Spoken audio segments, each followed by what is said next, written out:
ವಿದ್ಯಾರ್ಥಿಗಳೇ ಇದನ್ನ ಲೆಕ್ಕ ಮಾಡ್ರಿ. ಮಾಡೋದಾದ್ರೆ ವಿಡಿಯೋ ಆನ್ ಮಾಡ್ರಿ, ನಾ ಬಂದು ತೋರಿಸ್ತು.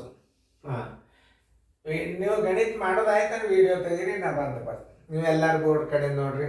ಇದು ಶೇಕಡ ಲೆಕ್ಕ, ಲಕ್ಷ ಕೊಟ್ಟು ನೋಡಬೇಕು. ನಾ ತಿಳಿಸಿ ಹೇಳ್ತೀನಿ ನೋಡ್ರಿ.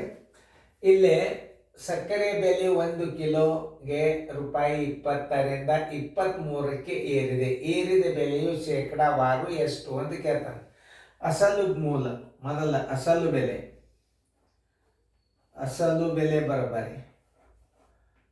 ಅಸಲು ಅಂದ್ರೆ ಮೂಲ ಬೆಲೆ. ಮೊದಲು ಎಷ್ಟಿತ್ತು? ಅಸಲು ಬೆಲೆ 20 ರೂಪಾಯಿ ಇತ್ತು. ಎಷ್ಟಿತ್ತು? 20 ರೂಪಾಯಿ ಇತ್ತು. ಏರಿಕೆಯಾದ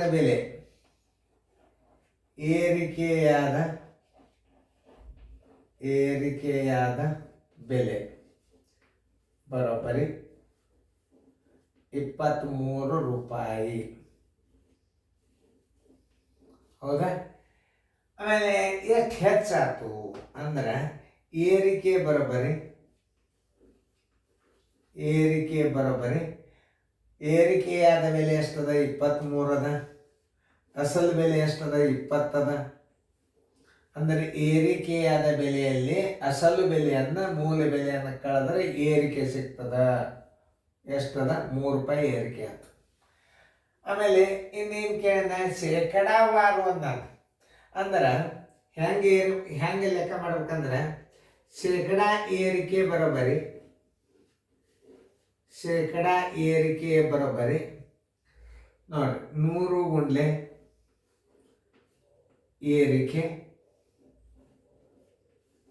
ಏರಿಕೆ ಸರ್ವಾಸ ಬಾಗಲೆ ಮೂಲ ಬೆಲೆ ಅಸಲು ಬೆಲೆ ಮೂಲ ಬೆಲೆ ಅಂದ್ರೆ ಒಂದೇ, ಅಸಲು ಬೆಲೆ ಅಂದ್ರೆ ಒಂದೇ. ಅಸಲು ಬೆಲೆ ಅಂದ್ರೆ ಏನು? ಮೊದಲು ಎಷ್ಟಿತ್ತು ರೇಟ?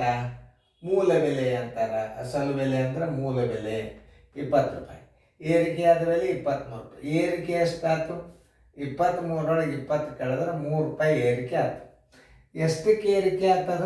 20ಕ್ಕೆ 3 ಏರಿಕೆ ಆದರೆ 100ಕ್ಕೆ ಎಷ್ಟು? ಹಂಗೂ ಮಾಡ್ಬೋದು. ಇದನ್ನು 2 ರೀತಿ ಒಳಗೆ ಮಾಡ್ಬೋದು. ಈಗ ನಾವು ಹೆಂಗೆ 100 ಗುಂಡ್ಲೆ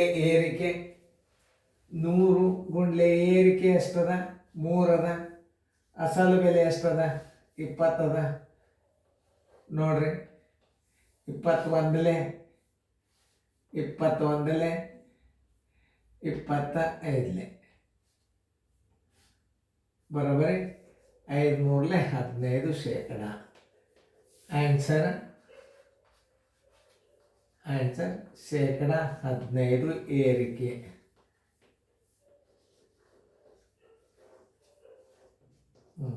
ಏರಿಕೆ ಶೇಕಡ 15 ಎಲ್ಲದ ನೋಡ್ರಿ. ಉತ್ತರ ಸಂಖ್ಯೆ ಸಿ. ಇಷ್ಟು ನೀವು ತಿಳ್ಕೊಂಡ್ಬಿಟ್ರೆ ಮುಗೀತು. ಯಾವುದೇ ಒಂದು ಲೆಕ್ಕ ತಿಳ್ಕೊಬೇಕಾದ್ರೆ ನೀವು ಅಸಲು ಬೆಲೆ ಅಂದ್ರೆ ಮೊದಲು ಮೂಲ ಬೆಲೆಗೆ ಏನಂತಾರ ಸರ್? ಲಾಭ ಹಾನಿ ಎಲ್ಲ ಅಸಲು ಬೆಲೆಗೆ ಇರ್ತವೆ. ಏರಿಕೆಯಾದ ಬೆಲೆಗೆ ಇರಂಗಿಲ್ಲ, ಮಾರಾಟದ ಬೆಲೆಗೆ ಇರಂಗಿಲ್ಲ. ಕೊಂಡ ಬೆಲೆ ಮೂಲ ಬೆಲೆಗೆ ಇರ್ತದ. ಅದನ್ನು ನೀವು ಸರಿಯಾಗಿ ಅರ್ಥ ಮಾಡ್ಕೋಬೇಕಂತ. ಆಮೇಲೆ ಏರಿಕೆಯಾದ ಬೆಲೆ, ಏರಿಕೆ ಅಂದರೆ ಹೆಚ್ಚಳ, ಏರಿಕೆ ಇವೆಲ್ಲ ಏನು? ಏರಿಕೆಯಾದ ಬೆಲೆ ಒಳಗೆ ಮೂಲ ಬೆಲೆಯನ್ನು ಕಳೆದರೆ ಅಂದರೆ ಏರಿಕೆ ಸಿಗ್ತದೆ. ಶೇಕಡ ಏರಿಕೆ ಬರೋಬ್ಬರಿ 100 ಗುಂಡ್ಲೆ ಏರಿಕೆ ಅಸಲು ಬೆಲೆ. ಅಥವಾ ಇನ್ನೊಂದು ರೀತಿ ಒಳಗೆ ಮಾಡೋದು 20ಕ್ಕೆ 3 ಏರಿಕೆ. ಇನ್ನೊಂದು ರೀತಿ ಒಳಗೆ 20 ಅಸಲು ಬೆಲೆಗೆ